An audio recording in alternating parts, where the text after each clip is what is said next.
ভোর 3টে থেকে 4টার মধ্যে কখনো ঘর থেকে বেরোবে না, এমনকি ভুল করেও না।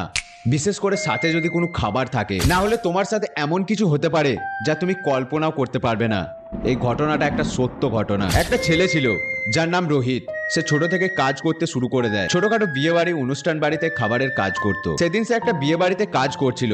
কাজ শেষ হতে প্রায় রাত 1টা বেজে যায়। রোহিত ভাবে এখানে কাজ শেষ হয়ে গেছে, এখানে আর থাকবো না, বাড়ি গিয়ে ভালোভাবে ঘুমাবো। তার সাথে আরো একজন কাজ করছিল, তাকেও বলে চল বাড়ি যায়। কিন্তু লোকটা আর আসেনি, তাই সে ভাবলো আমাকে একাই হেঁটে যেতে হবে। সেখান থেকে একটু দূরেই তার বাড়ি ছিল, তাই সে রুটি, সবজি আর চিকেন একটা টিফিনের মধ্যে ভরে বাড়ির রাস্তায় হাঁটতে থাকে, কারণ সে বাড়ি গিয়ে খাবে। আর সে একা হাঁটতে হাঁটতে একটা বিড়ি ধরিয়ে গান গেয়ে হাঁটতে থাকে। তারপর সে একটা জায়গায় আসে যেখানে রাস্তার পাশে একটি শ্মশান আছে। তখন রাত্রি প্রায় 1:30 বাজে। আর ঠিক তখনই রোহিত সেখানে একটা বুড়ো লোককে দেখতে পায়। আর সে বুড়ো লোকটা সরাসরি রোহিতকে বলে, রোহিত একটা বিড়ি দিবি? রোহিত পুরো অবাক হয়ে যায় যে রাত 1:30 বাজে, আরে বুড়ো দাদুটি আমার নাম জানলো কিভাবে। তবু সে সাহস করে একটা পকেট থেকে বিড়ি বার করে দাদুকে দেয়, নাও দাদু। কিন্তু বুড়ো দাদুটি বলে, নিচে রাখ। রোহিত অবাক হয়ে যায় যে বুড়ো দাদুটি কেমন ভাবে কথা বলছে। বুড়ো দাদুটি আবার বলে, নিচে রাখ। তারপর সে হঠাৎ বুঝতে পারে যে বুড়ো দাদুটি বিড়ি নিচে রাখতে বলছে না, তার হাতে যে টিফিনটি আছে সেটি নিচে রাখতে বলছে। রোহিত পুরো ভয় পেয়ে যায় আর সেখান থেকে হাঁটতে শুরু করে। রোহিত তার হাত থেকে বিড়িটা ফেলছিল না,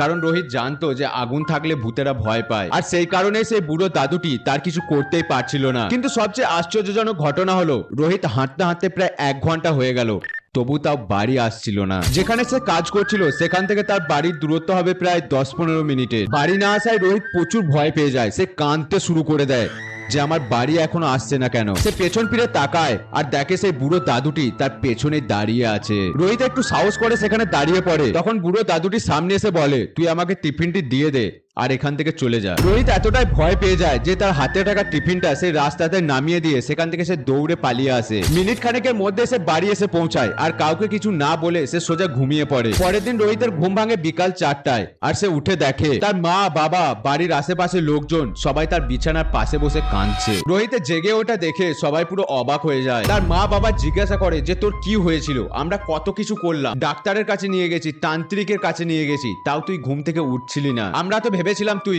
মারা গেছিস। রোহিত এটা শুনে পুরো অবাক হয়ে যায়, কারণ তার মনে হচ্ছিল সে একটু আগেই তো ঘুমাতে গেল। সন্ধ্যা 7টা থেকে 7:30টার দিকে রোহিতের মা বাবা তাকে একটা পাশের তান্ত্রিকের কাছে নিয়ে যায়। আর তান্ত্রিক রোহিতকে দেখে বলে, তুই বেশি সাহসী হয়ে গেছিস নাকি? রাত 2-2:30টার সময় হাতে খাবার নিয়ে তুই ওই রাস্তা দিয়ে একাই হেঁটে আসছিলি? তুই জানিস না ওই রাস্তাতে একটা শ্মশান আছে?